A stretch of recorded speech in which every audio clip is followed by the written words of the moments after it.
Hello guys, welcome back my YouTube channel organic lovers. और दोस्त, फिर एक बार हम लोग स्टार्ट कर रहे हैं एएमए बीएससी के केमिस्ट्री के पीवाईक्यूज की सीरीज। और आज बड़ा ही इंपॉर्टेंट चैप्टर है भाई, जिसका नाम है केमिकल बॉन्डिंग। अगर यहाँ से सवाल आपके लिए आता है एएमए बीएससी के पेपर में दोस्त, तो मैं आपको बता के जा रहा हूँ, फ्री का नंबर होगा।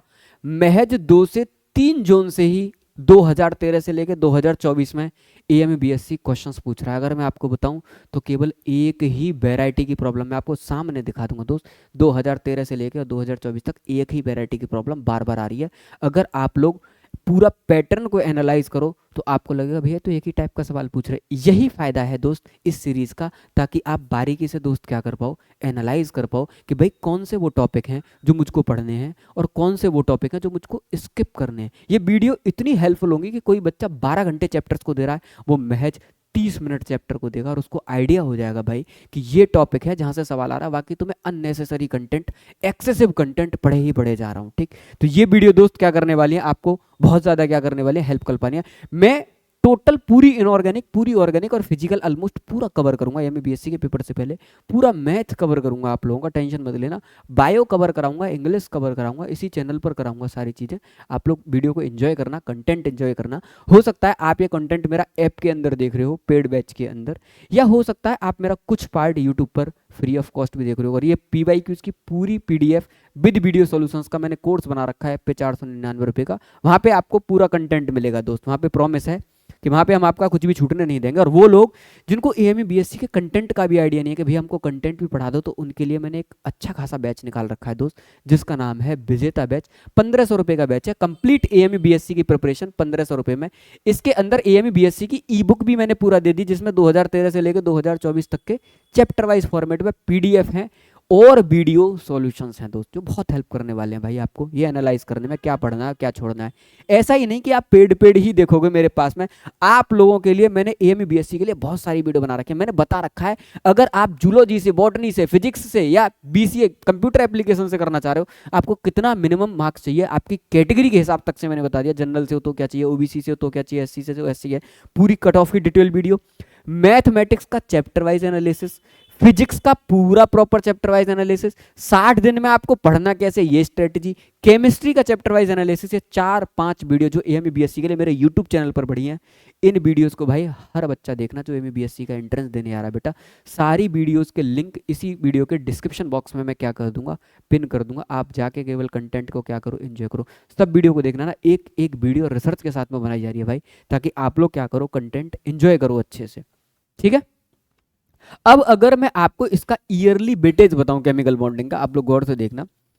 तो केमिकल बॉन्डिंग का जो ईयरली वेटेज है वो आप लोग गौर से देखो तो भाई 2013 के अंदर एक सवाल, 14 में फिर कोई सवाल नहीं, 15 में 2 सवाल, 16 में 4 सवाल, 17 में 1, 18 में 1, 19 में 3, 20 में 4, 21 में 1, 22 में फिर कोई नहीं, और 23 में 2। और देखो दोस्त 2024 के अंदर एक भी सवाल नहीं आया है। ठीक, जब पीडीएफ में आपको मिसिंग दिया करे तो समझ जाया करो उस ईयर उससे कोई भी सवाल 2024 में नहीं आया। तो भैया क्या पढ़ना नहीं है 2024 में? अगर बेटा किसी साल नहीं आया तो उससे अगले साल ही 2-2 सवाल आने के क्या रहते हैं, चांसेस रहते हैं। जिस साल नहीं आया उससे अगले साल का पैटर्न एनालाइज करो, अगले ही साल कितने सवाल आ जाते हैं, 2। और ऐसा कोई भी कंजिक्यूटिवली ईयर नहीं है कि लगातार 2 साल तक सवाल ना पूछा हो। एक बार अगर जीरो तो अगले साल मैक्सिमम 2 सवाल देखने को आपको मिल सकते हैं। तो इस बार आपके 2 सवाल आने के चांसेस हैं। तो पैटर्न एनालाइज करेंगे कि भाई वो 2 सवाल बन कैसे रहे हैं, आखिर बन कैसे रहे हैं सारे। अब मैं आपको बताता हूं, पहले एक स्लाइड ले लेता हूं जस्ट आपको केवल ये रिवाइज कराने के लिए कि हम लोग कंटेंट क्या पढ़ते हैं एएमयू बीएससी के लिए। अगर केमिकल बॉन्डिंग के विजेता बैच में जाओगे तो मैंने 8 लेक्चर दिए हैं वहां पे केमिकल बॉन्डिंग के। ठीक, अब इसमें पीवाईक्यूज में क्या पूछा गया है भैया, आपने एनालाइज किया तो गौर से सुनते हैं ना। जब मैंने पीवाईक्यूज को एनालाइज किया तो मुझको एक चीज बेटा बहुत बारीकी से समझ में आई कि भैया सारे सवाल, मोर देन 90% सवाल जो टॉपिक है जिससे बन रहे हैं उसका नाम है बेटा हाइब्रिडाइजेशन। 90% सवाल, बहुत बड़ी बात बोल रहा हूं, 90% सवाल केवल इसी बात से बनने हैं, क्या हाइब्रिडाइजेशन है, क्या सेप है, और कितने भैया इस पे लॉन पेयर है। छोटे छोटी सी वैरायटी, मतलब शकल देख के अगर बच्चा मेरा लेक्चर देखा हो तो एक एक मिनट में सारे मतलब टॉपिक्स को लगा देगा। लेकिन उसके बाद में भी मैं आपको बता रहा हूं हम लोग पढ़ते क्या है भाई केमिकल बॉन्डिंग में। तो अगर हम लोग बीच में केमिकल बॉन्डिंग को रख लें, ठीक, तो हम तो केमिकल बॉन्डिंग में बहुत कुछ पढ़ते हैं। सबसे पहले तो हम केमिकल बॉन्डिंग में बॉन्डिंग को ही डिटेल में पढ़ते हैं भाई। सबसे पहले हम केमिकल बॉन्डिंग में क्या करते हैं, बॉन्ड के बारे में ही डिटेल में पढ़ते हैं। आप लोग एक करके सुनते हैं ना। सबसे पहले हम लोग क्या पढ़ते हैं, type of bond. Chemical bonding में बॉन्ड बॉन्ड क्यों बन रहा है, उसके बाद में हम लोग क्या पढ़ते हैं, टाइप ऑफ बॉन्ड। और टाइप ऑफ बॉन्ड में भी फिर हम स्पेशली पढ़ना स्टार्ट करते हैं आयनिक बॉन्ड। आयनिक बॉन्ड पढ़ने के बाद में फिर हम लोग स्टार्ट करते हैं फेजान रूल, फेजांस रूल, इससे सवाल बनते हैं। उसके बाद हम लोग डिटेल में पढ़ते हैं भैया कोवलेंट बॉन्ड। मैं आपको ये बता रहा हूं कि हम लोग कंटेंट में क्या पढ़ते हैं। कोवलेंट बॉन्ड को पढ़ने के बाद में फिर हम अगला टॉपिक पढ़ते हैं अपना क्या, हाइब्रिडाइजेशन। अरे बोलते जाना दोस्त, है ठीक है नहीं। हाइब्रिडाइजेशन पढ़ने के बाद में फिर हम लोग थ्योरीज पढ़ते हैं, बीबीटी, और फिर पढ़ते हैं दोस्त मॉलिक्यूलर ऑर्बिटल थ्योरी। ये हमारा क्या है, पूरा का पूरा कंटेंट है केमिकल बॉन्डिंग का, जो हम लोग डिटेल में पढ़ते हैं। मॉलिक्यूलर ऑर्बिटल थ्योरी पे सब खत्म हो जाता है। और मॉलिक्यूलर ऑर्बिटल थ्योरी हमारे लिए बहुत ज़्यादा मेन है, क्योंकि ये हमको क्या बताती है, ये हमको बताती है बॉन्ड ऑर्डर। क्या बताती है, बॉन्ड ऑर्डर, डिटेल में बताती है बॉन्ड ऑर्डर। और एक बार हमको बेटा बॉन्ड ऑर्डर पता चल गया, तो उसके बाद में हम आराम से बता सकते हैं बॉन्ड एनर्जी, आराम से ऑर्डर बताते हैं बॉन्ड डिसोसिएशन एनर्जी, आराम से हम लोग ऑर्डर बताते हैं स्टेबिलिटी। ये सब सवाल पूछे जाते हैं बेटा। और हम आराम से ऑर्डर बताते हैं इसके बाद में स्टेबिलिटी के बाद में बॉन्ड लेंथ, और बॉन्ड लेंथ के बाद में फिर दोस्त हम लोग बताते हैं मैग्नेटिक बिहेवियर या मैग्नेटिक प्रॉपर्टीज की, पैरामैग्नेटिक है या डायामैग्नेटिक है। ये आपका पूरा सेक्शन है, जिसमें सबसे ज्यादा गोल्डन सेक्शन जो है आपका केमिकल बॉन्डिंग का, वो एक आपका एमओटी है, मॉलिक्यूलर ऑर्बिटल थ्योरी, और दूसरा भैया एएमए बीएससी के लिए है हाइब्रिडाइजेशन। मेरी दो बात बहुत मेन से, ये दो टॉपिक हैं जो आपके पूछे जा रहे हैं सबसे ज्यादा। मतलब दो टॉपिकों को अगर 2013 से लेकर अगर 2024 को एनालाइज करूं, इन दो टॉपिक में ही पूरा केमिकल बॉन्डिंग सिमट गया। उसके बाद जितना एक्सेसिव आप पढ़ सकते हो, मैं मना नहीं कर रहा, आप पढ़ लो, पर देखो पीवाईक्यूज तो दोस्त यहीं से पूछे जा रहे हैं, इससे बाहर कुछ भी नहीं आ रहा। ये पूरा एनालिसिस है। आगे बढ़ते हैं, सवालों को करते हैं अच्छे से। पहला ही सवाल हाइब्रिडाइजेशन का, कि भाई जिनोन दे रखा है, the hybridization of xenon in XeF2 और XeF4। अब गौर से देखना, हाइब्रिडाइजेशन बताने का हमने लेक्चर में अपना क्या निकाल रखा है, हमने लेक्चर में बता रखा है भाई हाइब्रिडाइजेशन निकालने के लिए, मैं आपको अभी बता दे रहा हूं, हमने डिसाइड कर रखा है स्टेरिक नंबर।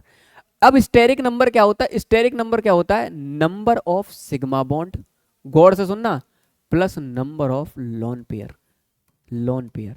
इस चीज को हमने एक मैथमेटिकल टर्म, हाइब्रिडाइजेशन बताने के लिए हमने एक हाइपोथेटिकल मॉडल तैयार किया, या हाइपोथेटिकल वर्ड तो थोड़ा गलत हो जाएगा, हाइब्रिडाइजेशन बताने के लिए हमने एक मैथमेटिकल मॉडल तैयार किया, जो कि कोई प्रैक्टिकली प्रूफ नहीं है, जस्ट हमने अपनी मतलब चीज़ों को सिंपल बनाने के लिए एक मॉडल तैयार किया। हमने क्या करा, एक नंबर डिसाइड किया, एक आर्बिट्री नंबर, जिसको हमने नाम दिया स्टेरिक नंबर, जो कि बराबर होता है number of sigma bond plus number of lone pair के। और हमने कहा कि अगर हमारा स्टेरिक नंबर 2 है तो हाइब्रिडाइजेशन sp होगी, स्टेरिक नंबर 3 है तो हाइब्रिडाइजेशन sp2 होगी, स्टेरिक नंबर 4 है तो हाइब्रिडाइजेशन sp3 होगी, स्टेरिक नंबर 5 है तो हाइब्रिडाइजेशन sp3d होगी, स्टेरिक नंबर 6 है तो बेटा हाइब्रिडाइजेशन sp3d2 होगी, और स्टेरिक नंबर 7 तक हमारे सिलेबस में है sp3d3 होगी। बहुत गौर से सुनना। अब इन शेप के करस्पॉन्डिंग, इन हाइब्रिडाइजेशन के करस्पॉन्डिंग में आपको शेप भी बताता हूं, जब फ्रेश स्ट्रक्चर है, बिल्कुल फ्रेश है, कोई लोन पेयर नहीं, गौर से सुनना, जब कोई लोन पेयर नहीं, जब स्टेरिक नंबर 2 है, कोई भी लोन पेयर नहीं है, मैं उस केस की बात कर रहा हूं लीनियर। इसकी बात करूं तो मैं ट्राइगोनल प्लेनर, इसकी बात करूं टेट्राहेड्रल, ठीक, स्टेरिक नंबर 4 पे। स्टेरिक नंबर 5 पे है बेटा ट्राइगोनल बाईपिरामिडल, स्टेरिक नंबर 6 पे है स्क्वायर बाईपिरामिडल,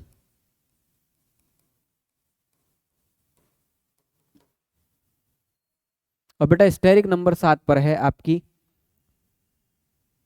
कह दो या तो स्टेरिक नंबर 7 पर हम लोग क्या कहेंगे, पेंटागोनल बाईपिरामिडल, पेंटागोनल बाईपिरामिडल। अब मैंने क्या कहा भैया, जब पूरी केमिकल बॉन्डिंग में यही सवाल बार बार आ रहे हैं तो क्यों ना मैं इस कॉन्सेप्ट को आपको अच्छे से बता दूं। तो आप किसी भी मॉलिक्यूल की शक्ल देख के ये देख लो सेंट्रल एटम पे कितने सिग्मा बॉन्ड बना रहा है और कितने लोन पेयर, गिन लो स्टेरिक नंबर, उस हिसाब से आप क्या बता दोगे, हाइब्रिडाइजेशन। अगर हाइब्रिडाइजेशन में कोई भी लोन पेयर नहीं है तो सेप ये फ्रेश है। अब इसमें तो लोन पेयर आ जाए तब भी, लेकिन ट्राइगोनल प्लेनर में अगर गलती से मेरा एक लोन पेयर आ जाए, अगर मेरा स्टेरिक नंबर 3 है, गौर से सुनना, और एक लोन पेयर आ गया, गौर से सुनना, या फिर दो लोन पेयर आ गए, बस इससे ज्यादा लोन पेयर नहीं आ सकते। जब एक लोन पेयर आ गया, ट्राइगोनल प्लेनर शेप है, तो फिर उसकी शेप हो गई बी शेप, गौर से सुनना। और इस केस में दोस्त क्या हो गई, लीनियर। बहुत गौर से सुनना। स्टेरिक नंबर 4 है, लोन पेयर कितने कितने हो सकते हैं भैया, सुनो गौर से। हो सकता है एक लोन पेयर हो सकता है दो लोन पेयर हो सकता है तीन लोन पेयर हो, ठीक है ना। एक सिग्मा बॉन्ड तो कम से कम कैरी करना पड़ेगा। जब टेट्राहेड्रल शेप है और एक लोन पेयर आ गया तो शेप का नाम हो जाता है पिरामिडल। गौर से सुनना, पिरामिडल। ये चार्ट आपको बहुत हेल्प करेगा। जब दो लोन पेयर हो गए तो हो गई आपकी वी शेप। कैसी शेप हो गई, वी शेप। और जब बेटा तीन लोन पेयर हो गए तो अब शेप हो गई लीनियर। मतलब एक सिग्मा बॉन्ड और तीन लोन पेयर, स्टेरिक नंबर अब भी 4 है, हाइब्रिडाइजेशन अब भी sp3 पर शेप टेट्राहेड्रल ना होकर क्या हो गई, लीनियर हो गई। आई होप आप लोग इस वाली बात को समझ पा रहे हो सही से। अभी बता दे रहा हूं क्योंकि बार बार फिर यही लगने वाला है पूरा। अब स्टेरिक नंबर 5 के केस में हमारे पास जो मैक्सिमम लोन पेयर आ सकते हैं वो 3 आ सकते हैं। क्यों, क्योंकि शेप कैसी होती है, ट्राइगोनल बाई पिरामिडल, मतलब 3 बॉन्ड बेटा एक प्लेन में। ये मान लो बोर्ड पे ही मैंने बना दिया 3 बॉन्ड, एक बॉन्ड बोर्ड के प्लेन के बाहर, एक बॉन्ड बोर्ड के प्लेन के अंदर। तो जो बोर्ड के प्लेन के बाहर वाला बॉन्ड है, अगर मैं उससे इसको बनाऊंगा तो एक पिरामिड तो इधर से बन गया, एक पिरामिड अंदर से बन गया, तो क्या होगा, ट्राइगोनल बाई पिरामिडल। अब एक लोन पेयर आ गया तो एक पिरामिड बिगड़ गया ट्राइगोनल बाई पिरामिडल का, अब हो गई ट्राइगोनल। अब एक्चुअली में क्या होता है कि जब लोन पेयर इन पे आता तो ठीक है, ट्राई इस ये शेप का एक बड़ा अच्छी बात है कि भाई इस शेप में ये हो गया ट्राइगोनल बाई पिरामिडल। इन पोजीशंस को हम लोग कहते हैं इक्यूटोरियल। और दोस्त ये जो प्लेन के अंदर और बाहर थी इनको हम लोग कहते हैं एक्सियल। जनरली जब लोन पेयर आता है, जनरली मॉलिक्यूल पर जब लोन पेयर आता है तो वो उसकी एक्सियल पोजीशन पर पहले आता है। पर स्टेरिक नंबर 5 का केस एक्सेप्शनल है, इसमें जो लोन पेयर आता है वो इक्यूटोरियल पे आता है। तो जब पहला लोन पेयर इक्यूटोरियल पे आएगा ना बेटा, तो इस जिस पे लोन पेयर आया उस बॉन्ड को दबा लो। शेप निकालने का आसान तरीका, ये शेप एनालाइज नहीं होती, बस यही एक शेप है जो एनालाइज नहीं होती। जैसे ही मैंने दबाया मुझे कुछ भी नहीं दिखा, इस शेप का नाम होता है सीशो। जब मेरा एक लोन पेयर आया स्टेरिक नंबर 5 पे, तो अगर कोई मुझसे ये पूछे कि भैया शेप क्या होगी, तो बस यही याद रखनी है, सीसॉ, ये शेप होगी। लेकिन जब दो लोन पेयर आ जाएं तो बात कुछ और होगी, तीन लोन पेयर आ जाए तो बात कुछ और होगी। क्यों, तब तो दिखेगा। एक और लोन पेयर आ गया, दोनों बॉन्ड दब गए, दिख रहा है केवल, सब बता दो इसको, केवल क्या दिख रहा है, एक ये रहा टी शेप दिख रही है, टी शेप। तो सीधा सीधा बता दो टी शेप है भाई। और एक और आ गया कि भाई एक और लोन पेयर आ गया इक्वेटोरियल पे, ये भी खत्म। तो अब केवल सीधा डंडा बचा जिसको हम लोग क्या बोलेंगे, लीनियर। तो आई होप आप लोग लोन पेयर के साथ में शेप को कनेक्ट कर पा रहे हो कि भैया शेप आप लोग बता कैसे रहे हो। सो शेप बताने का सबसे आसान तरीका है, आपको फ्रेश स्ट्रक्चर पता होनी चाहिए। एक सेकंड रुकना।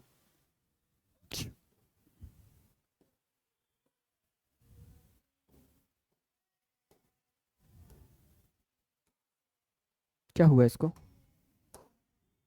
अच्छा। इसके बाद आता है हमारा स्टेरिक नंबर 5 हो गया 6।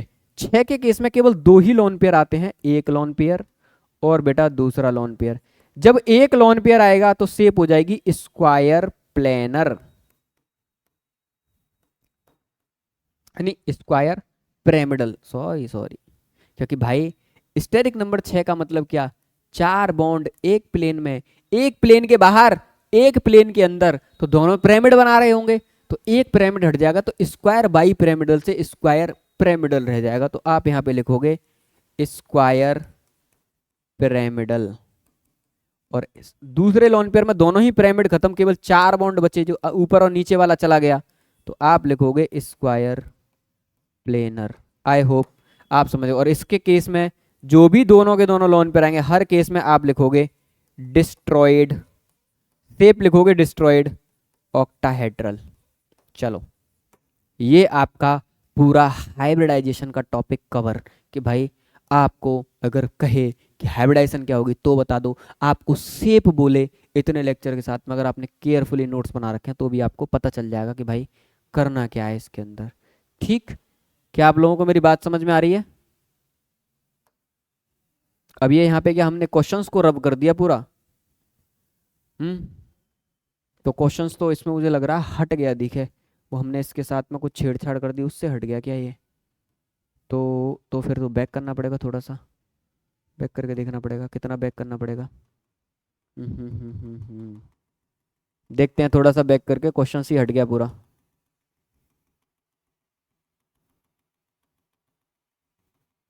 पर मैं जब इधर आया था शायद तभी हटना स्टार्ट हुआ था ये। आ गया।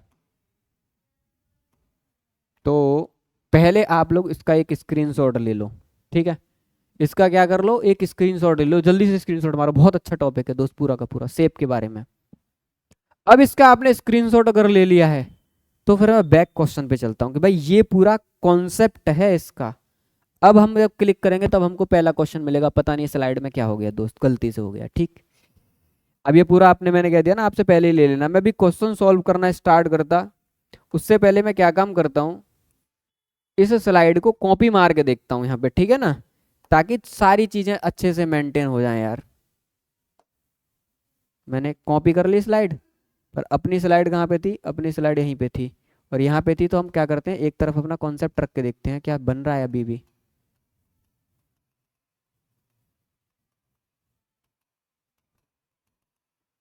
ये तो बहुत ज्यादा घोच पोच हो गई आज, मुझे ऐसा लग रहा है। मुझे तो लग ही नहीं रहा कि अब वो लौट के कभी आने वाला भी है। चलो छोड़ो, जो थ्योरी वाला पोर्शन था उसको हटाते हैं, चलो हटाओ। इतना टाइम नहीं है किसी के पास में, बहुत क्वेश्चंस कराने हैं अभी। ओहो, ये तो सब तरफ से आता जा रहा है, ओहो। अब अपने आप ही आ रहा है ये कुछ, इसी में टेक्निकल ग्लिच है यार, ये पैनल में ही दिक्कत है, छोड़ो हटाओ इसे, स्लाइड को ही डिलीट करो पूरा।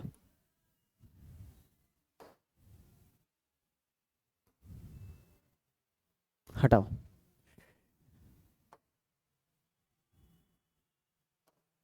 ये रहा, पहला सवाल ही चला गया क्या? हम्म। चलो भाई, जहां तक मुझे याद आ रहा है मैं पहले सवाल को थोड़ा सा एक्सप्लेन कर देता हूँ, क्या था पहला सवाल, उसको ले ही लेता हूँ, मतलब अगर मुझे याद हो ठीक ठाक लेवल पे। तो पहला सवाल कर रहा था कि मुझे हाइब्रिडाइजेशन बताओ XeF2 की, और हाइब्रिडाइजेशन बताओ XeF4 की, ये था सवाल। अब गौर से देखना, जब ये कह रहा है कि 2013 में कि इनकी हाइब्रिडाइजेशन बताओ, मुझे पता है जिनोन के पास में कितने वैलेंस इलेक्ट्रॉन, जिनोन मेरा इनर्ट गैस फैमिली में आता है, इनर्ट गैस के पास में 8 वैलेंस इलेक्ट्रॉन होते हैं। इसके पास में कितने इलेक्ट्रॉन बेटा, 8, 1 2 3 4 5 6 7 8। अब फ्लोरीन कितने, दो, एक फ्लोरीन को शेयर करने के लिए कितना इलेक्ट्रॉन चाहिए ऑक्टेट कंप्लीट करने के लिए, एक। तो सपोज दैट एक फ्लोरीन ने इससे बॉन्ड बना लिया, बचा एक बॉन्ड फ्लोरीन ने इसके साथ में बना लिया। अब इस जुनोन के पास में कितने नंबर ऑफ इलेक्ट्रॉन बचे, 8 में से 2 शेयर हो गए तो 6 बचे, 6 इलेक्ट्रॉन बच गए। इसका मतलब कितने लोन पेयर, 3 लोन पेयर। अगर मैं इसका स्टेरिक नंबर देखूं, गौर से देखना, स्टेरिक नंबर देखूं तो मुझे पता है इसके पास में 2 तो सिग्मा बॉन्ड हैं, और प्लस बेटा कितने लोन पेयर हो गए, 3 लोन पेयर हैं। स्टेरिक नंबर बेटा कितना हो गया, 5, और स्टेरिक नंबर 5 के केस में हाइब्रिडाइजेशन का होते हैं, एक एस का, पी के 3 मिला के 4, और एक डी का क्या हो गया, 5। तो हाइब्रिडाइजेशन होगी sp3d। बताओ, इतना छोटा सा सिंपल सवाल। ऐसे ही जिनोन X4 में अगेन, जिनोन पे कितने बैलेंस इलेक्ट्रॉन, 8, कितने फ्लोरीन ने शेयर कर लिए, 4, 4 इलेक्ट्रॉन शेयर करने के बाद कितने और बचे, 4, 4 का मतलब कितने, 2 लोन पेयर, 2 लोन पेयर। अब मुझसे कोई कहे स्टेरिक नंबर तो कितने sigma bond, 4, 4 sigma bond plus 2 lone pair. Steric number कितना हो गया, 6। स्टेरिक नंबर 6 के केस में हाइब्रिडाइजेशन sp3 और बेटा क्या, d2, 1 और 3, 4 और 2 6, sp3d2। इतनी सिंपल सी बात थी, बस केवल क्या बताना था, हाइब्रिडाइजेशन बतानी थी। अब मैं पहले कह रहा हूं हाइब्रिडाइजेशन सबसे ज्यादा पूछी गई है। अगला सवाल अगेन शेप का, SF4 की शेप क्या होगी, तो आप लोग गौर से सुनना, ये रखा मैंने सल्फर। सल्फर ऑक्सीजन फैमिली का एलिमेंट है, ऑक्सीजन फैमिली के पास में 6 बैलेंस इलेक्ट्रॉन होते हैं, तो सल्फर के पास में कितने बैलेंस इलेक्ट्रॉन होंगे, 6। 6 में से फ्लोरीन कितने हैं बेटा, 4, तो 4 किसके साथ में शेयर कर दिए, 4 शेयर कर दिए फ्लोरीन के साथ में। अभी अभी देखना गौर से, अब 4 फ्लोरीन के साथ में शेयर कर दिए तो लोन पेयर बेटा कितने हो गए, कितने बचे? एक, क्योंकि 6 इलेक्ट्रॉन होते हैं, लोन पेयर बचा एक। तो अब मैं अगर स्टेरिक नंबर देखूं तो स्टेरिक नंबर में 4 सिग्मा बॉन्ड प्लस एक लोन पेयर, तो स्टेरिक नंबर हो गया 5। बेटा जब स्टेरिक नंबर 5 फ्रेश होता है तो मैंने आपको बताया था शेप क्या होती है, ट्राइगोनल बाई पिरामिडल। रट लो फ्रेश शेप सारी की सारी, कि भैया आपने बताया था ट्राइगोनल और बाई पिरामिडल, एक ऊपर एक नीचे, ये आपने बताया था कि ट्राइगोनल बाई पिरामिडल। और मैंने कहा था इस केस में जब भी लोन पेयर आता है तो इक्विटोरियल पाता है, एक लोन पेयर है, स्टेरिक नंबर 5, एक लोन पेयर हटाने के बाद जो शेप बनती है, मैंने अभी भी बताया था, बहुत फेमस सवाल है, शेप का नाम है सीसॉ। तो भैया आप पकड़ के रख लो, शेप का नाम क्या है, seesaw geometry. Option number A is your right option. ठीक, सिंपल सी बात भाई, मतलब पहला ही टॉपिक क्लियर तो सब क्लियर। तीसरा अगेन हाइब्रिडाइजेशन, अभी अभी मैंने आपको बताया था XeF2 पीछे XeF4 दोनों बता दिया। XeF2 जब निकाला था तो कितना निकला था, sp3d। XeF4 जब निकाला था तो क्या निकला था, sp3d2। अभी अभी तो पीछे निकाले हैं। ऐसे ही XeF6 को निकालोगे तो कितने बॉन्ड बना दिए, 6 बॉन्ड फ्लोरीन ने बना दिए, और एक क्या रह गया बेटा, लोन पेयर, क्योंकि बैलेंस इलेक्ट्रॉन होते हैं 8, 6 शेयर कर दिए तो एक लोन पेयर बचा। स्टेरिक नंबर कितना होगा, 6 सिग्मा बॉन्ड और एक lone pair, steric number 7। Steric number 7 का मतलब क्या बेटा, sp3d3। तो हाइब्रिडाइजेशन तीनों की सीक्वेंस में क्या हो जाएंगी, sp3d, sp3d2 और sp3d3। Option number B is your right option. I think आपको क्वेश्चन प्रॉपरली क्या हो रहे हो, विजिबल हो रहे हो। ठीक, मैं कोशिश करता हूँ कि आपको थोड़ा सा क्वेश्चन सही से क्या हो बेटा, विजिबल हो।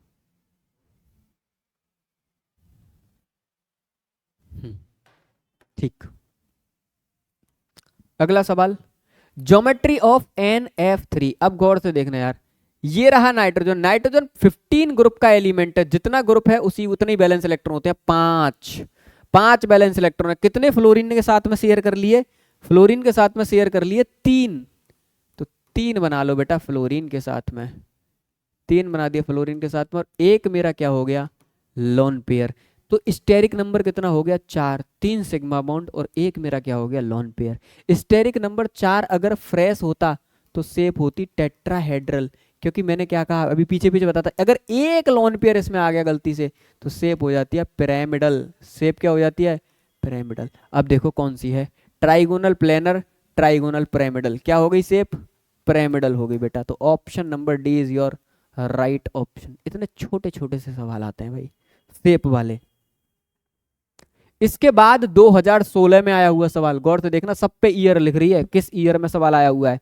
2016 में सवाल आया, विच of the following molecule will have zero dipole movement. अब मैंने कहा ना छोटे छोटे टॉपिकों से सवाल आता है। डाइपोल मूवमेंट क्या होता है, कोई मुझे बताए तो। डाइपोल मूवमेंट कुछ नहीं है, एक वेक्टर क्वांटिटी है जो इलेक्ट्रोनेगेटिविटी के डिफरेंस पे ऑपरेट करती है केमिस्ट्री के अंदर। फिजिक्स में चाहे कुछ और करता हो, यहाँ तो केवल इलेक्ट्रोनेगेटिविटी का डिफरेंस। सपोज दैट कार्बन और ऑक्सीजन में सिंगल बॉन्ड है, तो इसका मतलब ये इलेक्ट्रॉन इसको अपनी तरफ क्या करेगा, खींचेगा। तो इस तरीके से इसकी बेटा क्या हो जाएगी, एरो बना दूंगा। तो डाइपोल मूवमेंट किधर की तरफ हो गया, उधर की तरफ शिफ्ट हो गया।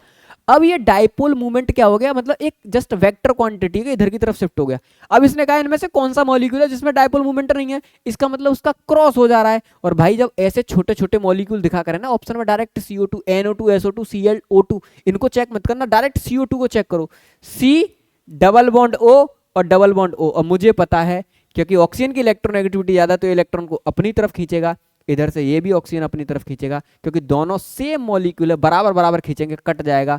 नेट डाइपोल मूवमेंट जो निकल के आएगा बेटा, वो क्या निकल के आएगा, 0 निकल के आएगा। तो तुमसे सवाल तो पूछा है MEBSC ने, इसमें बहुत बेहतरीन बेहतरीन सवाल बनते हैं, पर बच्चा वाला सवाल पूछ लिया डी। मतलब हमारे जस्ट लेक्चर को अटेंड किया हुआ बच्चा होता केमिकल बॉन्डिंग का, विजेता बैच का, तो वो इस सवाल की शक्ल देखते ही बता देता, डी ऑप्शन मारो, सॉल्व तो करता ही नहीं। ठीक है, नहीं सॉल्व तो वो करता ही नहीं। आगे बढ़ते हैं,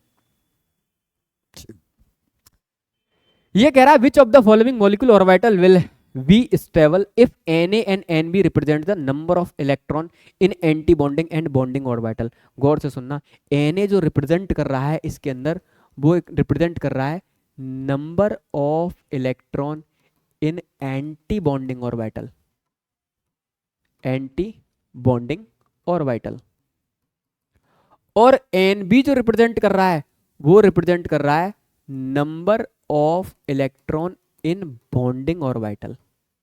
ठीक है नहीं, ये कहां से है ये सवाल, मॉलिक्यूलर ऑर्बिटल थ्योरी से। गौर से सुनना, मॉलिक्यूलर ऑर्बिटल थ्योरी ही दुनिया में एक ऐसी थ्योरी थी जिसने हमको बताया कि बैलेंस इलेक्ट्रॉन ही क्यों बॉन्डिंग में पार्टिसिपेट करते हैं, बैलेंस इलेक्ट्रॉन से अंदर वाले इलेक्ट्रॉन बॉन्डिंग में पार्टिसिपेट क्यों नहीं करते हैं।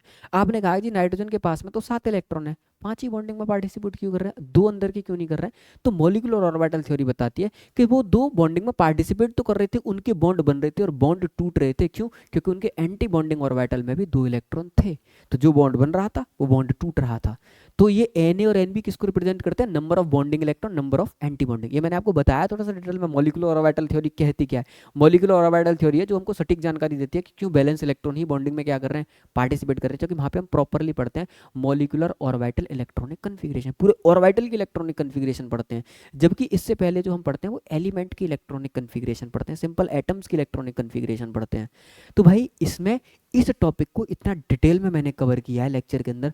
मैंने वहां पे सीधी सी बात बताई, मैंने कहा बेटा जितने ज़्यादा इलेक्ट्रॉन होंगे एंटी बॉन्डिंग ऑर्बिटल में, गौर से सुनना, जितने ज़्यादा इलेक्ट्रॉन होंगे एंटी बॉन्डिंग ऑर्बिटल में उतना अनस्टेबल होगा मेरा मॉलिक्यूल।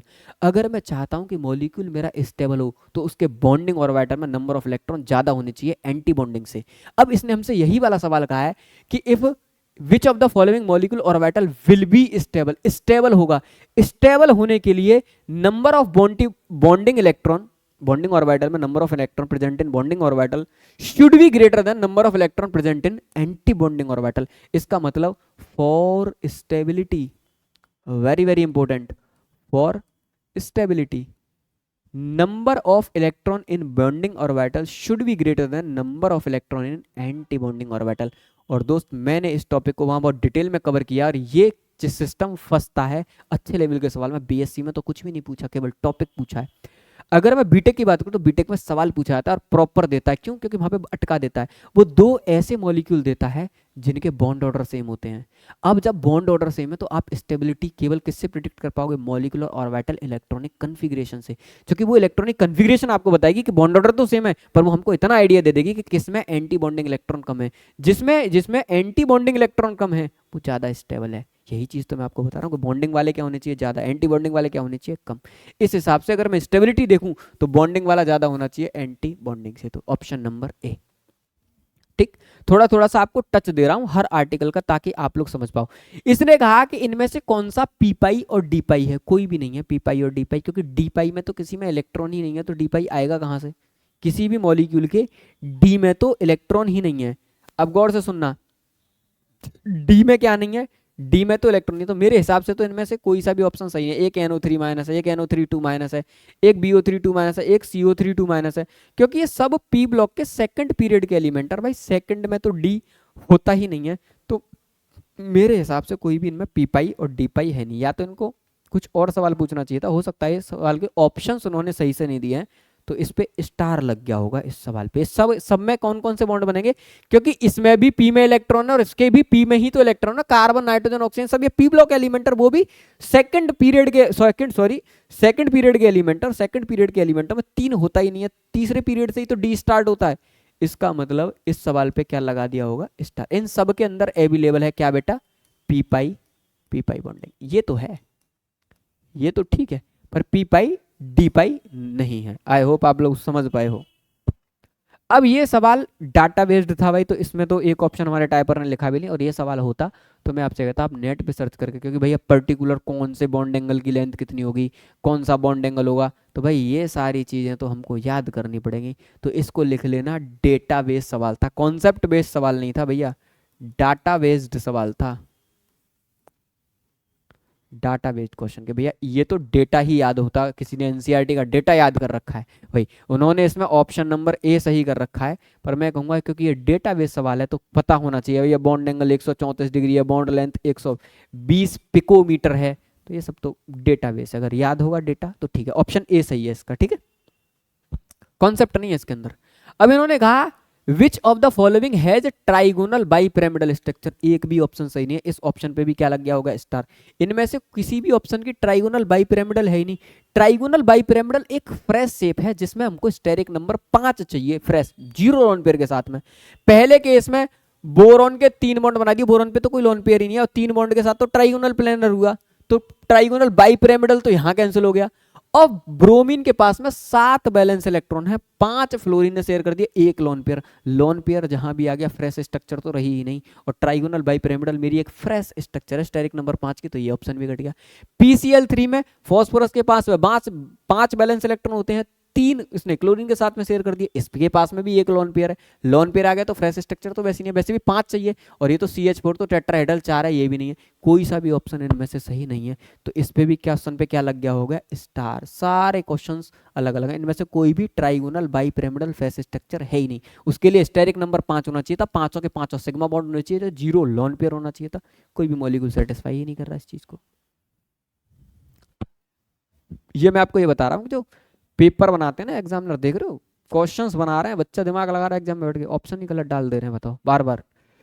ये सवाल आपका क्वेश्चन नंबर 10 2018 के अंदर पूछा गया, और इन्होंने कहा SO3 2 आयन की हाइब्रिडाइजेशन बता दो। ये बच्चों वाले सवाल है, हमारे बच्चे के लिए जो हमारा लेक्चर देखे हुए हैं। SO3 2 के शेप बनाना, S double bond O single bond O single bond O, एक माइनस इधर लग गया, एक माइनस इधर लग गया, ये है SO3 2। अब मुझसे कोई कहे कि इसकी हाइब्रिडाइजेशन बताओ, एक सिग्मा बॉन्ड यहाँ है, एक सिग्मा बॉन्ड यहाँ है, एक सिग्मा बॉन्ड यहाँ, 4 बैलेंस इलेक्ट्रॉन इसके पार्टिसिपेट हुए, तो एक क्या बच गया, लोन पेयर। 3 सिग्मा बॉन्ड और बेटा एक क्या है इसके पास में, लोन पेयर, तो हाइब्रिडाइजेशन क्या हो गई, sp3। और कोई मुझे शेप बता सकता है, क्योंकि एक इसके अंदर क्या आ गया, लोन पेयर, तो फ्रेश स्ट्रक्चर टेट्राहेड्रल होती, एक लोन पेयर आने पे क्या होगी, पिरामिडल। तो sp3 pyramidal, pyramidal and sp3 option number B. अब आप लोग देख रहे हो, मैंने आपसे स्टार्टिंग में लेक्चर के शुरू होने पे क्या कहा कि भैया पूरा टॉपिक केवल हाइब्रिडाइजेशन और शेप से ही रिलेटेड है, आगे तो कुछ पूछ ही नहीं रहा है भाई। सिंगल सिंगल कभी कभार एक आध टॉपिक इधर उधर से पूछ दे रहा है। अब ये कह रहा है BF3 में बॉन्ड बता दो किस टाइप का है, तो मैं आपको बताऊं बहुत स्पेशल कंपाउंड है BF3। बोरॉन के पास में 3 बैलेंस इलेक्ट्रॉन होते हैं, 13 ग्रुप का एलिमेंट है, 3 के 3 बॉन्डिंग में पार्टिसिपेट कर गए, और इसका एक ऑर्बिटल बेटा पूरा वैकेंट होता है बोरॉन का। अब इस बोरॉन के वैकेंट ऑर्बिटल को देखते हुए फ्लोरीन के पास में, क्योंकि लोन पेयर है, 7 बैलेंस इलेक्ट्रॉन होते हैं, एक ही तो पार्टिसिपेट किया है, तो इसके पास में भी 3 लोन पेयर है। इसने इससे कहा भाई तेरा ऑक्टेट कंप्लीट नहीं है, चल मैं तुझको दे देता हूँ, और इसको पूरा लोन पेयर क्या कर देता है, डोनेट। इसी चीज को हम लोग कहते हैं बैक बॉन्डिंग, इसी चीज को हम लोग क्या नाम देते हैं, बैक बॉन्डिंग। क्योंकि ये P से P में बैक बॉन्डिंग हुई है, तो ये एक्चुअल में पी पाई हुआ है, क्योंकि जो खाली है वो भी P है, जो आ रहा है वो भी P से आ रहा है, तो बेटा कौन सा बॉन्ड बना, पी पाई। और वैसे भी सेकंड पीरियड के एलिमेंट कब से पी पाई और डी पाई फॉर्म करने लगे, पी पाई और पी पाई तो फॉर्म करते हैं, डी पाई फॉर्म करने के लिए मेरा तीसरे पीरियड का एलिमेंट होना जरूरी है, तीसरे से ही तो डी स्टार्ट होता है, दूसरे तक तो पी पे ही खत्म हो जाता है। तो इसका मतलब आप लोग पी पाई डी पाई वाले छोटे छोटे सवालों को कभी गलत मत करना भाई। नंबर ऑफ लोन पेयर, अब ये भी बताने वाली बात है कि ज़ेनॉन पे 8 बैलेंस इलेक्ट्रॉन होते हैं, 2 फ्लोरीन के साथ में शेयर कर दिए, तो कितने बैलेंस इलेक्ट्रॉन बचे, 6 बचे। 6 का मतलब कितने लोन पेयर, 3 लोन पेयर भाई। अब कितने लोन पेयर है इस पे, 3 लोन पेयर, अरे बोलो 3 लोन पेयर, इस पे 3 लोन पेयर, 8 इलेक्ट्रॉन होते हैं, 4 ने पार्टिसिपेट कर दिया, बचे 4 का मतलब 2 लोन पेयर, 6 ने कर दिया, 8 होते हैं, बचा एक का मतलब 1 लोन पेयर, तो 3 2 1, 3 2 1 ऑप्शन नंबर सी। इतने छोटे छोटे सवाल के नंबर ऑफ लोन पेयर बता दो, मतलब पूरा केमिकल बॉन्डिंग। और 2024 में सवाल आया, इस लेक्चर को देख के जाना, फ्री का नंबर मार के आओगे एकदम जाके दोस्त, ठीक। और अच्छे लेवल के सवाल कुछ बने तो उसके लिए फिर भाई आपको पूरा पूरा लेक्चर्स को क्या करना है, यूटिलाइज करना है अच्छे से। मैं आपको धोखे में नहीं रखना चाहता दोस्त, और एजुकेटर्स की तरह की कर लो, इसी से हो जाएगा। अगर अच्छे लेवल के सवाल पढ़े तो आपको कॉन्सेप्ट भी अच्छे आने चाहिए, पर मैं तो जस्ट आपको आइडिया दे रहा हूँ, क्योंकि आप हर सवाल को देखो, हर सवाल हाइब्रिडाइजेशन और शेप से आगे कुछ जा ही नहीं रहा है। अगेन शेप का सवाल, SF4 और ClF3 की शेप बता दो। अब SF4 की शेप तो हम अभी अभी निकाल चुके हैं कि 4 फ्लोरीन के साथ में S कनेक्ट हो गया, और बेटा एक क्या हो गया अब इस पे लोन पेयर, क्योंकि 6 वैलेंस इलेक्ट्रॉन होते हैं, तो अब स्टेरिक नंबर कितना हो गया, 5। फ्रेश 5 होता तो बेटा शेप क्या होती, ट्राइगोनल बाइपिरामिडल। अब शेप क्या होगी, एक लोन पेयर आ गया तो शेप होती है सीसॉ। तो इसको पकड़ के रखो कि इस वाली शेप का क्या है, ये शेप है मेरी सीसॉ। अब पहले ऑप्शन में सीसॉ सीसॉ सी में दिख रही, तो मैं अगला तो निकालूंगा भी नहीं, देखते ही बता दूंगा ऑप्शन नंबर सी सही है, सीसॉ। अल्दो ऐसा नहीं है कि मुझको पता नहीं है ClF3। ClF3 का मतलब क्या, F ने कितने बॉन्ड बना दिए, 3, Cl से कितने F अटैच हो गए, 3, और क्लोरीन पे कितने बैलेंस इलेक्ट्रॉन, 17 फैमिली है, 7 इलेक्ट्रॉन, 3 शेयर कर दिए, बचे 4, बचे 4 का मतलब 2 लोन पेयर। इसका मतलब स्टेरिक नंबर मेरा बेटा कितना, 5, 2 लोन पेयर। टी शेप बनती है, याद करो, टी शेप ही तो दे रखा है, क्या दे रखा है, टी शेप ही तो दे रखा है। हेलो, हाँ जी, आवाज आ रही है मेरी? हम्म, ठीक दोस्त, तो ये भी सवाल आसान था। अगला सवाल, शेप ऑफ ClO3 माइनस, गौर से देखना, अकॉर्डिंग टू बेस्पर थ्योरी। अब हमारी दो थ्योरी है हमारे इसमें, मतलब थ्योरी तो तीन है, मैं आपको बताता हूँ, दो थ्योरी है बेसिकली। एक है हमारी बीबीटी, एक है हमारी बेस्पर, और एक है हमारी एमओटी। तीन थ्योरीज पढ़ते हैं केमिकल बॉन्डिंग के अंदर। बीबीटी थ्योरी कहती है only valence electron participate in hybridisation.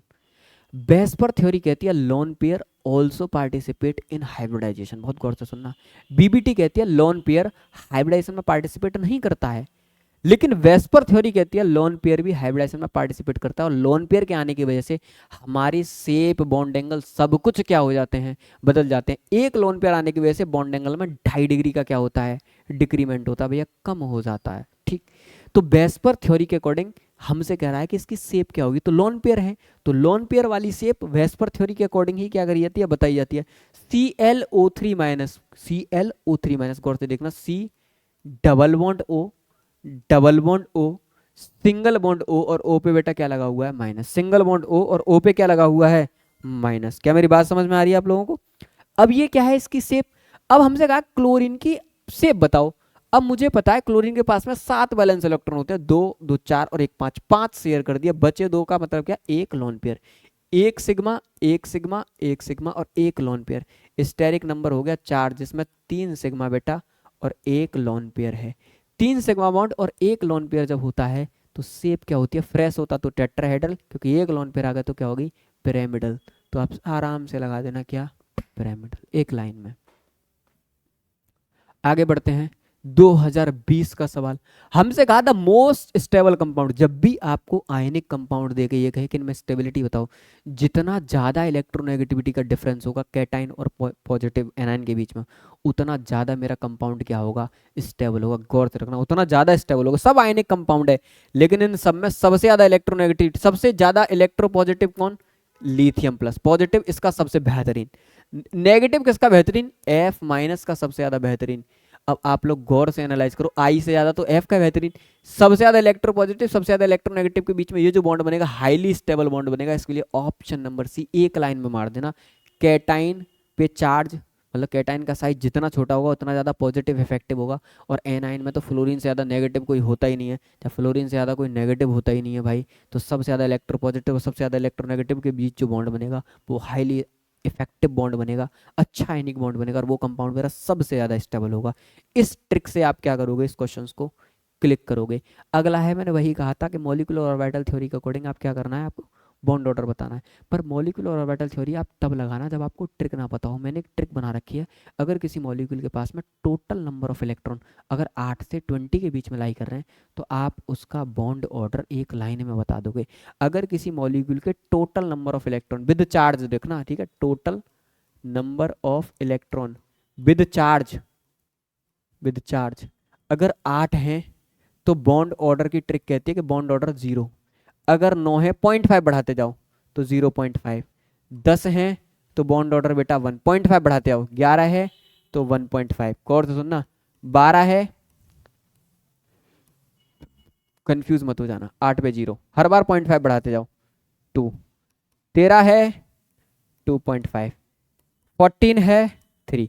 3 से ज्यादा बॉन्ड ऑर्डर हमारे सिलेबस में नहीं है। 15 पे आते ही 0.5 घटाते चले जाओ, 2.5, 16 पे 2, 17 पे 1.5, 18 पे 1, 19 पे 0.5 और बेटा 20 पे 0। अगर टोटल नंबर ऑफ इलेक्ट्रॉन अगर इस जोन में लाई करते हैं तो मॉलिक्यूलर ऑर्बिटल थ्योरी लगाने की जरूरत ही नहीं है आपको, आप केवल ट्रिक से डायरेक्ट क्या बता सकते हो, बॉन्ड ऑर्डर। लेकिन जब मेरे total number of electron with charge 8 से कम हो या 20 से ज्यादा हो, फिर क्या करेंगे, फिर तो ट्रिक वैलिड ही नहीं है। फिर वहां पे हम proper molecular orbital electronic configuration का यूज करके आराम से क्या निकालते हैं, बॉन्ड ऑर्डर। फिर वहां पे जो बॉन्ड ऑर्डर का फॉर्मूला होता है बेटा, वो बॉन्ड ऑर्डर का फॉर्मूला होता है number of bonding electron minus number of anti bonding electron divided by 2। ये मुझे क्या बता देता है, बॉन्ड ऑर्डर। अब मुझसे भी यहाँ पे क्या पूछा है, बॉन्ड ऑर्डर ही पूछा, पर मैंने देखा ये मेरे जो मॉलिक्यूल है ना, ये मॉलिक्यूल मेरी ट्रिक में ही लाई कर जाते हैं। मतलब जितना भी जेईई मेन में सवाल बनता है, एमई बीटेक के अंदर सवाल बनता है, एमई बीएससी के अंदर सवाल बनता है, ये सब सवाल में मॉलिक्यूल दिए ही ऐसे आते हैं जिनके total number of electron with charge के साथ 8 से लेकर 20 के बीच में लाई करें, ताकि बच्चा आराम से क्या निकाल ले, इस ट्रिक का यूज करके आंसर निकाल ले। अब देखना, एक बार इन्होंने दिया O2, फिर दिया O2 प्लस, गौर से देखना, फिर दिया O2 माइनस, और फिर दिया बेटा O2 2 माइनस। गौर से सुनना, O2 का मतलब इलेक्ट्रॉन कितने, एक ऑक्सीजन 8, तो कितने इलेक्ट्रॉन 16 इलेक्ट्रॉन, 16 होते एक चला गया, कितने हो गए 15 इलेक्ट्रॉन, 16 थे, एक नेगेटिव का और आ गया बेटा 17 इलेक्ट्रॉन, एक और नेगेटिव का आ गया, कितने हो गए 18 इलेक्ट्रॉन। अब गौर से सुनना, जब बॉन्ड ऑर्डर, जब टोटल नंबर ऑफ इलेक्ट्रॉन 14 होते हैं तो बॉन्ड ऑर्डर कितना होता है बेटा 3, जब 15 हो गए तो बॉन्ड ऑर्डर बेटा कितना हो गया 2.5, फिर बॉन्ड ऑर्डर कितना हो गया 2, फिर बॉन्ड ऑर्डर कितना हो गया 1.5, और 18 पे बॉन्ड ऑर्डर कितना हो गया 1। इस हिसाब से सबसे ज्यादा बॉन्ड ऑर्डर है वो है O2 प्लस का। उसके बाद में जो सबसे ज्यादा बॉन्ड ऑर्डर है वो है सिंपल O2 का, फिर है बेटा O2 माइनस का, फिर है बेटा O2 2 माइनस का। ये बॉन्ड ऑर्डर का ऑर्डर है सिंपल, यही हमसे पूछा है। इस हिसाब से सबसे पहले O2 प्लस का, O2, O2 minus, O2 2 minus, option A is your right option. 2020 में आया हुआ सवाल केमिकल बॉन्डिंग का, एक लाइन का। उसके बाद आगे बढ़ते हैं, hybridization of Xe in XeO F2, ये F2 होगा, Fe2 तो खैर कुछ होता ही नहीं है, F2 होगा F2। तो अब आप लोग गौर से देखो, जिनोन, जिनोन के पास में 8 वैलेंस इलेक्ट्रॉन, 2 ऑक्सीजन ने ले लिए, एक फ्लोरीन ने ले लिया, एक और फ्लोरीन ने ले लिया, बचे कितने 4, 4 का मतलब कितने लोन पेयर 2 लोन पेयर, तो 3 sigma bond plus 2 lone pair. Steric number बेटा कितना हो गया 5। स्टेरिक नंबर 5 में ट्राइगोनल बाई पिरामिडल शेप होती है, क्या होती है ट्राइगोनल, ये बन गया बाई पिरामिडल। लोन पेयर कहाँ आएगा इक्वेटोरियल पे, यहाँ आ गया, एक और लोन पेयर यहाँ गया, जहां लोन पेयर आएगा उस बॉन्ड को दबा दो, दब गया। शेप कैसी दिख रही है बेटा टी शेप, और हमसे शेप तो पूछी नहीं है, मैं शेप क्यों बता रहा हूँ, केवल हाइब्रिडाइजेशन पूछे। 5 पे तो बच्चा भी बता देगा sp3d, खत्म है sp3d बी, और शेप क्या होगी टी शेप। तो हम तो एक स्टेप आगे चल रहे थे भाई। ये भी सवाल 2020 में। ज्योमेट्री ऑफ N2O3, और एक अच्छा सवाल है, इसको याद करके जाना। एक शेप समझ लो N2O3 की कैसे बनता है, N double bond O, single bond N, double bond O, और सिंगल बॉन्ड O, और O पे बेटा क्या होता है ऐसे करके माइनस। ये जो शेप होती है ये होती है N2O3 की शेप होती है, और एक्चुअल में ये शेप जो होती है इसको याद रखना, ये शेप लीनियर होती है बेटा। इसकी कई तरीके की शेप प्रिडिक्ट करी जाती है, पर ये होती है प्लेनर शेप होती है, सॉरी लीनियर क्यों लिख रहा हूँ अरे यार, प्लेनर है प्लेनर, ट्राइगोनल बाई प्लेनर बन रही है, तो ये शेप कैसी है मेरी प्लेनर। तुम्हारी शेप कैसी होगी दोस्त प्लेनर। बहुत अच्छा सवाल, फिर वही लिख दिया। अब की बार what is a hybridisation of CH3F। अब कार्बन के पास 4 बैलेंस इलेक्ट्रॉन, 3 दे दिए भैया हाइड्रोजन को, बचा एक किसके साथ में शेयर कर लिया, बचा एक शेयर कर लिया फ्लोरीन के साथ में। अब इसके तो चारों कंप्लीट हो गए, तो इस पे तो 4 सिग्मा बॉन्ड है, 4 सिग्मा बॉन्ड का मतलब हाइब्रिडाइजेशन sp3, और शेप क्या होगी बेटा टेट्राहेड्रल, क्योंकि कोई भी लोन पेयर नहीं है, तो sp3 और टेट्राहेड्रल। ये सवाल बेटा किस में आया 2023 में, और मैंने बताया था भी 2023 के अंदर कितना सवाल आया, एक सवाल आया है। ठीक, अब आप लोग गौर से देखो 2024 में कोई सवाल आया नहीं, तो पूरे सवाल हमने क्या कर दिए कवर कर दिए। तो मैं फिर आप लोगों से कहूँगा आपको जाते जाते बेटा क्या देखनी है, हाइब्रिडाइजेशन वाला टॉपिक डिटेल में देखना है, मॉलिक्यूलर और ऑर्बिटल थ्योरी डिटेल में देखनी है। यही बेटा वो 2 चैप्टर हैं जो बार बार, सॉरी 2 टॉपिक हैं जो बार बार आप लोगों से क्या कर रहा है पूछ रहा है। मैंने मतलब सारा कंटेंट बड़ा स्ट्रक्चर्ड मैनर में दे रहा हूँ आप लोगों को। आई होप आप लोग विजेता बैच में सारा कंटेंट एंजॉय कर रहे हो, या आप लोग पूरा मंजिल वाले बैच में आए हुए हो। प्ले स्टोर पे क्या दे रखा है, पूरा सिस्टम मैंने दे रखा है बना के भाई, कि आप लोग आराम से क्या करते हो, इनऑर्गेनिक लवर क्लासेज, अब डिस्क्रिप्शन में जाना, वहाँ पे आपको 499 रुपये का पूरा कोर्स दिखेगा, ठीक है ना। उसमें क्या करते हैं सारी PDF और वीडियो सॉल्यूशंस डलवा दे रहा हूँ पूरे, उनको आप लोग क्या करो एंजॉय करो आराम से, ठीक, अच्छे से पढ़ो पूरा कंटेंट इसमें, इसके अंदर, ठीक है।